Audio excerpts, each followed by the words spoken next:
আমরা যখন মেসেঞ্জারে কাউকে যে কোনো ফটো পাঠাই তখন সে ফটোর রেজলিউশন কম থাকে, তার কারণে যার কাছে ফটোটা যায় সে অস্পষ্ট দেখতে পায়। এখন থেকে আপনারা চাইলে ফুল এইচডি কোয়ালিটিতে ফটোটি পাঠিয়ে দিতে পারবেন এবং যাকে পাঠাবেন সেও ফুল এইচডি কোয়ালিটিতেই পাবে। কিভাবে করবেন চলুন দেখিয়ে দিচ্ছি। তো আপনারা আপনার মেসেঞ্জার অ্যাপসটি ওপেন করে নেবেন।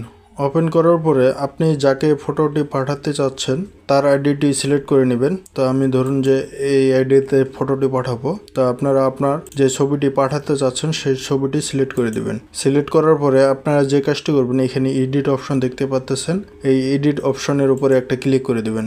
সিলেক্ট করার পরে আপনারা এখানে দেখতে পারবেন এখানে এইচডি অপশন, এই এইচডি অপশনের উপরে একবার ক্লিক করে দিবেন। ক্লিক করা হলে আপনারা এখানে এই যে সেন্ড অপশন আছে এই সেন্ড অপশনে ক্লিক করে দিবেন। তো দেখতেই পারলেন ফটোটি এই মুহূর্তে সেন্ড হয়ে গেছে। তো আমি যাকে পাঠিয়েছি সেও এইচডি কোয়ালিটিতে এখন ডাউনলোড করতে পারবে, কোনো সমস্যা হবে। এভাবে যে কাউকে ফটো পাঠান না কেন ফটোতে কোনো ঝামেলা থাকবে না। ভিডিওটি আপনার কাছে কেমন লাগলো অবশ্যই কমেন্ট বক্সে জানিয়ে দিবেন। ভিডিওটিতে একটি লাইক করে দিবেন আর হ্যাঁ, চ্যানেলটি সাবস্ক্রাইব করতে ভুলবেন না। ধন্যবাদ।